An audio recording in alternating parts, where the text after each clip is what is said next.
Welcome to let's read. আজ আমরা ষষ্ঠ শ্রেণীর 19 এর পার্ট 8 বীরবলা রাভার বিষয়ে আলোচনা করব। বীরবলা রাভা একজন সমাজসেবী। কুসংস্কার ও অন্ধবিশ্বাসের বিষয়ে তিনি অনেক লড়াই করে গেছেন। আজ আমরা তার এই গল্পের বিষয়ে পড়ব।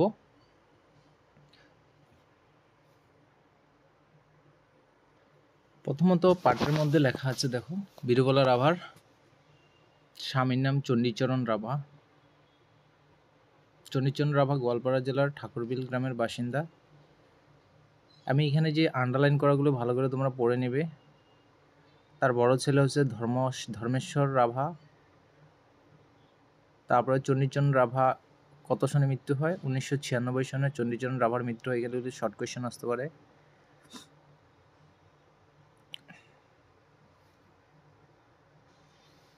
তারপর এখানে আছে তিনি পঞ্চম শ্রেণী পর্যন্ত প্রাতিষ্ঠানিক শিক্ষা লাভ করেন, মানে তিনি স্কুলে পঞ্চম শ্রেণী পর্যন্ত পড়াশোনা করেন। তারপর তার বিয়ে করেন চণ্ডীচরণ রাভাকে 1964 সালে। তার তিনজন ছেলে আর একজন মেয়ে ছিল, ধর্মেশ্বর রাভা, বিষ্ণুপ্রসাদ রাভা, কুমলী রাভা ও দয়ালু রাভা। এই আন্ডারলাইন করাগুলো ভালো করে পড়ে নেবে। তারপর হলো তিনি অসম মহিলা সমিতিতে যোগ দেন 2001 খ্রিস্টাব্দে এবং মিশন বীরবলা নামের একটি অভিযান শুরু করেন। তো এই অভিযানটিকে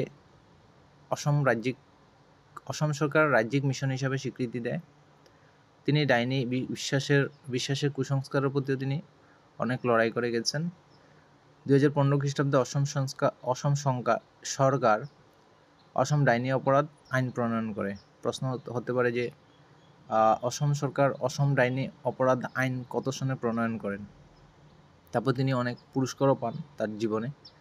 2005 খ্রিস্টাব্দে নোবেল পুরস্কার জন্য মনোনীত হয়েছিলেন।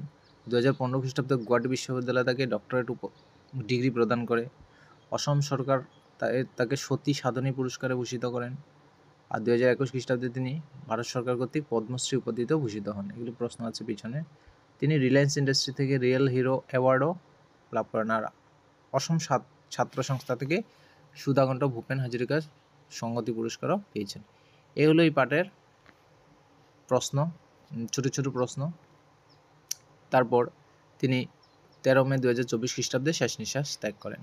এটা হলো বীরবলার চ্যাপ্টারের বিশেষ প্রশ্নগুলো। এখন হলো তার জন্ম কত সনে হয়েছিল, জন্মস্থান ঠাকুরবিলা গোয়ালপাড়া।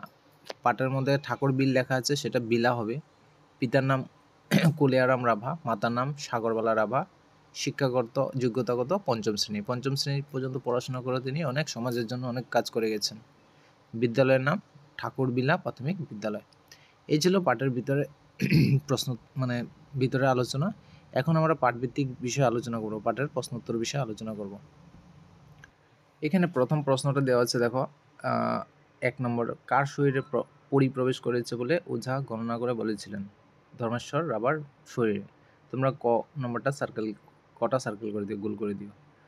অসম ডাইনি অপরাধ আইন কবে প্রণয়ন করা হয়েছিল? কত সনে? 2015 সনে। এখন আমরা পরের প্রশ্নগুলোর বিষয়ে আলোচনা করব। তো যদি আমার ভিডিওটি ভালো লাগে তোমরা চ্যানেলটিকে সাবস্ক্রাইব করে নিও আর একটা লাইক করে দিও। যদি ভালো লাগে কমেন্ট করো, নেক্সট ভিডিও যদি লাগে প্রয়োজন হয়। তো প্রশ্নগুলো কেমন হয়েছে তোমরা বলবে, কমেন্ট করবে, কিন্তু যদি ভালো লাগে বলবে। আর যদি কিছু তোমাদের যদি আরও বেশি ভালো তোমাদের কাছে কোনো প্রশ্ন থাকে আমাকে দেবে। যেমন প্রশ্নটা হচ্ছে, বীরবলা রাভার কেমন ধরনের স্বভাব সকলকে আকৃষ্ট করেছিল? বীরবলা রাভা ছোটবেলা থেকে খুব বিনয়ী ছিলেন, তাই তার এই বিনয়ী স্বভাবের জন্য সকলকে তার প্রতি আকৃষ্ট করেছিল। ভালো করে দেখে নাও প্রশ্নটা। খ নম্বর প্রশ্ন হচ্ছে, বীরবলা কেন শিক্ষকদের প্রিয় ছিলেন? বীরবলা রাভা পঞ্চম শ্রেণী পর্যন্ত প্রাতিষ্ঠানিক শিক্ষা লাভ করেন, মানে প্রাতিষ্ঠানিক শিক্ষা মানে স্কুলে। তিনি তার পড়াশোনা এবং স্কুলের যে কোনো ক্রিয়াকলাপে অগ্রগামী ছিলেন।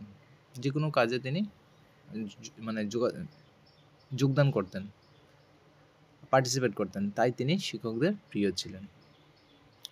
এখন নেক্সট কোয়েশ্চেন, বীরবলা রাভার সঙ্গে ডাইনি বিশ্বাস বিরোধী অভিযানে অংশগ্রহণকারী সংগঠনটির নাম কি? বীরবলা রাভার সঙ্গে ডাইনি বিশ্বাস বিরোধী অভিযানে অংশগ্রহণকারী সংগঠনটির নাম ছিল মিশন বীরবলা।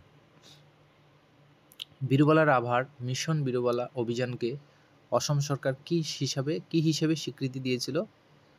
অসম সরকার বীরবলা রাভার মিশন বীরবলা অভিযানকে অসম সরকার রাজ্যিক মিশন হিসাবে স্বীকৃতি দিয়েছিল। রাজ্যিক মিশন মানে সরকারের মিশন।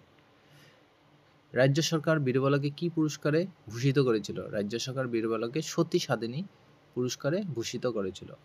আর ভারত সরকার বীরবলাকে কি সম্মান প্রদান করেছিল? পদ্মশ্রী সম্মান প্রদান করেছিল। এই ছিল 2 নম্বর প্রশ্ন উত্তর 2 এর ক খ গ ঘ ঙ চ। এখন আমরা 3 নম্বর প্রশ্নের বিষয়ে আলোচনা করব।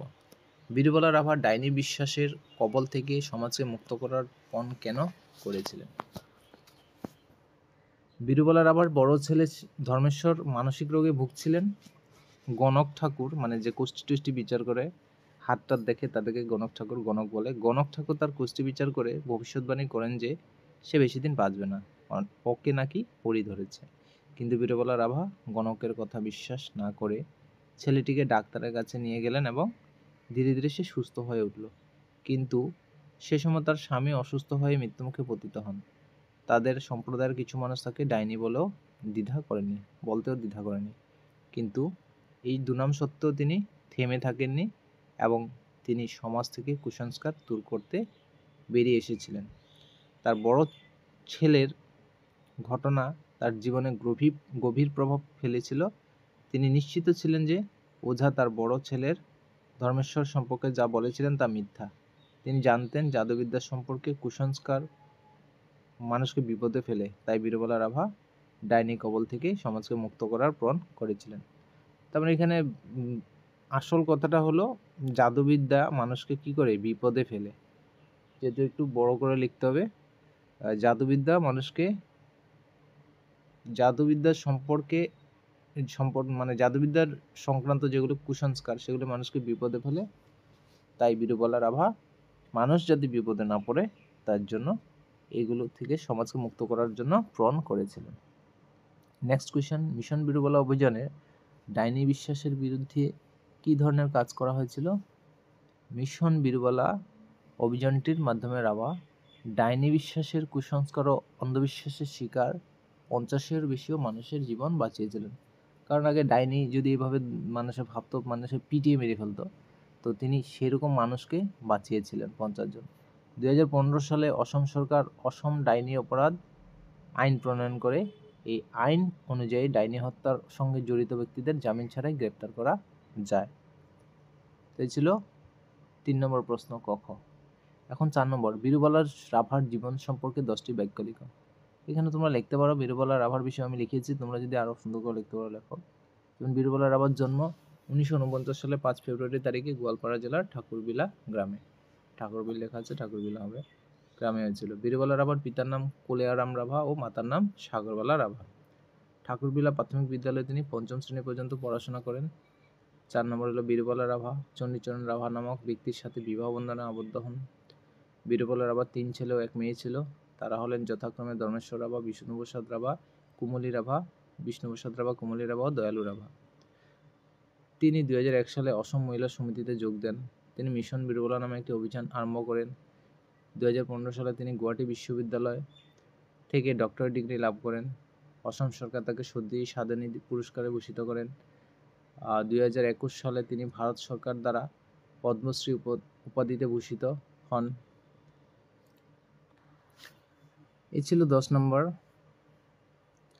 10টা প্রশ্ন। অন্ধবিশ্বাস ফলে মানুষ কী ধরনের বিপদে পড়ে? 5 নম্বর প্রশ্ন, অন্ধবিশ্বাসের ফলে মানুষ বহু বিপদের সম্মুখীন হয়। বীরবলা রাভা নামক জীবনগাথাতে আমরা দেখি যে কীভাবে গণক ঠাকুরের কোষ্ঠী বিচারের ভবিষ্যৎবাণীর পর বীরবলাকে সংগ্রাম করে নিজের বড় ছেলের প্রাণ রক্ষা করতে হয় চিকিৎসকের শরণাপন্ন হয়ে। আবার স্বামীর মৃত্যুর পর তাকে ডাইনি অপবাদও শুনতে হয় কিছু কুসংস্কার আক্রান্ত ব্যক্তিদের থেকে। এছাড়া দৈনন্দিন রাশিফলের উপর বিশ্বাস করেও বহু লোক নিজের জীবনে বিপদ ডেকে আনে। সাপের কামড়ে আজও বহু ব্যক্তি মারা যায় উপযুক্ত চিকিৎসার অভাবে। অন্ধবিশ্বাসে আচ্ছন্ন লোকেরা ডাক্তারের কাছে রোগীকে নিয়ে যাওয়ার বদলে নিয়ে যায় ওঝার কাছে। সুতরাং আমরা বলতে পারি যে অন্ধবিশ্বাসের ফলে মানুষ বহু বিপদে পড়ে। এ ছিল 5 নম্বর প্রশ্নের উত্তর। এখন আমরা 6 নম্বরটা, যেমন সন্ধির বিষয় লেখা আছে, সন্ধির বিষয়ে আমি এখানে আলোচনা করিনি। তো সন্ধির বিষয়ে যদি তোমাদের কোনো ভিডিও দরকার হয় তোমরা আমাকে বলে দিও। আমি তারপর 8 নম্বরে গিয়েছি। 8 নম্বর দেখো 8 নম্বর না 10 নম্বর লেখা আছে সব বাক্য রচনা করো। হতাশ, আজ তোমাকে হতাশ দেখাচ্ছে কেন? তোমরা লিখতে পারো তোমাদের মতো করে। দেখো আমি জাস্ট একটা লিখে দিলাম। প্রমীলা দেবী গণিতে দক্ষ শিক্ষিকা। অশিক্ষিত লোকেরাও বৈজ্ঞানিক মানসিকতার অধিকারী হয়। গৌরব, বীরবালা রাভা অসমের গৌরব। বিশ্বাস, কিছু কিছু প্রাচীন বিজ্ঞানসম্মত রীতিনীতি বিশ্বাস করা ভালো। প্রিয় আমার, আমার প্রিয় ফল। তোমরা তোমাদের মতো বানিয়ে লিখতে পারো। তারপর আছে যেমন লিঙ্গ নির্ণয় করো। লিঙ্গ, এখন দেখো লিঙ্গটা আমি বলছি বইয়ের থেকে। লিঙ্গ হচ্ছে মা, বাবা, দেব, দেবী, তারপর পুরুষ, মহিলা, অধ্যাপক, অধ্যাপিকা, রাজা, রানী, শিক্ষক, শিক্ষয়িত্রী, ঠাকুরদা, ঠাকুরমা। এ হলো লিঙ্গ নির্ণয়। তারপর আছে 12 নম্বর। দেখো নিচেরগুলো, এখানে নিচের কিছু বর্ণ যুক্তাক্ষর এলোমেলোভাবে দেওয়া হয়েছে। অর্থ অনুসারে এই শব্দগুলি শুদ্ধভাবে সাজিয়ে নিয়ে পাশের খালি বাক্সে লেখো। যেমন এখানে তাহস লেখা আছে, শব্দের নিরাশের শব্দটা কি হবে? হতাশ। যেমন এখানে এলোমেলো দেওয়া আছে, সহজে আরোগ্য নয় মানে দুরারোগ্য। সংকোচ মানে এটা হবে কুণ্ঠা বোধ, সাজিয়ে লিখতে হবে। আর এটা হবে বিনয়ী, দেখেছ? নম্র, ভদ্র, শান্ত শব্দের অর্থ হচ্ছে বিনয়ী। আর এটা হবে অগ্রগামী, মানে কোনো কাজে এগিয়ে আসা ব্যক্তি। তারপর হয়েছে যত্ন, প্রয়াস যত্ন হবে প্রচেষ্টা। তারপরে হবে মহিষী, মহান নারী। এটা হলো 12 নম্বর। এখন হচ্ছে নিচে কিছু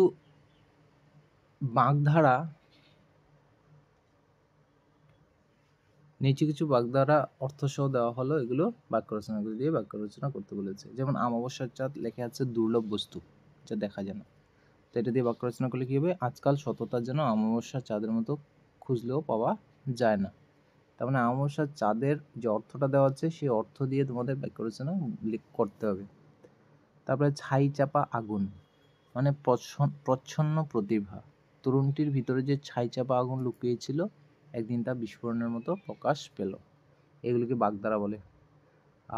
যতক্ষণ শ্বাস ততক্ষণ আশ মানে শেষ মুহূর্ত পর্যন্ত আশাবাদী। ডাক্তাররা আশা ছেড়ে দিলেও মা বলেছিলেন যতক্ষণ শ্বাস ততক্ষণ আশ। চাঁদের হাট মানে জ্ঞানী গুণীদের সমাবেশ। আজকের সাহিত্য সম্মেলনটি ছিল একেবারে চাঁদের হাট। হাতে কলমে ব্যবহারিক অভিজ্ঞতা মানে শুধু বই পড়ে নয়, বিজ্ঞান ল্যাবরেটরিতে হাতে কলমে কাজ করেই আমরা প্রকৃত শিক্ষা পাই। তো এই ছিল আজকের ভিডিও। তো তারপর আরও লেখা আছে, যেমন এখানে 84 পৃষ্ঠা দেখে নিও। অন্ধবিশ্বাস, ডাইনি প্রথা, অসময়ে ডাইনি অপরাধ, এগুলোর বিষয়ে মানে কিছু কিছু লেখা আছে, তোমরা এগুলো পড়ে নিও পাঠের। আর বাগধারা তো হয়ে গেল। সন্ধির বিষয়ে আমি বেশি আলোচনা করিনি এখানে। যদি তোমাদের প্রয়োজন হয় আমাকে বলে দিও, আমি নেক্সট ভিডিওতে আলোচনা করে দেব। আর যদি আমার চ্যানেলটিকে ভালো লাগে লাইক অ্যান্ড সাবস্ক্রাইব করে দিও। Thank you for watching.